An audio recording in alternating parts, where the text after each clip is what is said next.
Alam nyo mga bro, minsan nakakainis yung, di ba may ginagawa ka sa makina tapos biglang mahuhulog sa loob, lalong lalo na dun sa may, kapag ka nagbubuo ako ng mga top, so bukas pa yung dito sa may ano, bukas pa yung sa ibabaw, minsan nahuhulugan ng timing chain, malimit yun sa row 0135 sa akin nangyayari. Tapos sa ibang mga motor, tornilyo naman nahuhulog, no? So meron ako ipapakita sa inyo dito mga bro, isang product na magagamit natin.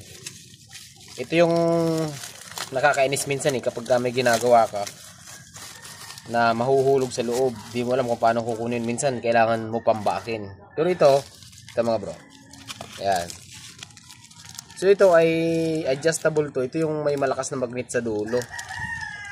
Ayan, tamang tama ito kapag nagtatap overhaul tayo, kung ano man yung mahulog sa loob, kahit tornilyo yan, basta bakal kasi yung kakapitan ng magnet. Ayan o, so adjustable po yan. Ayan, so mahaba. Tingnan nyo naman kung gaano kahaba. Oh.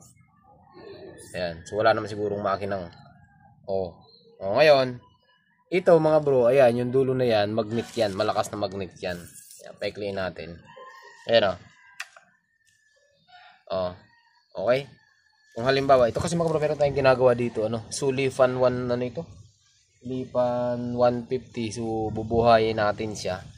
So, gusto ko lang i-flex sa inyo tong bagong tools natin na sigurado akong magagamit ko to lagi. Kasi ito yung hinahanap ko, or ito talaga yung kailangan ko kapag ako kasi mga bro, hindi ako sanay magtali kapag nagtatap overhaul ng timing chain. Pag nilalagay natin yung cylinder head, minsan ginuyupi ko lang yung timing chain. Mayroong pagkakataon na nahuhulog siya.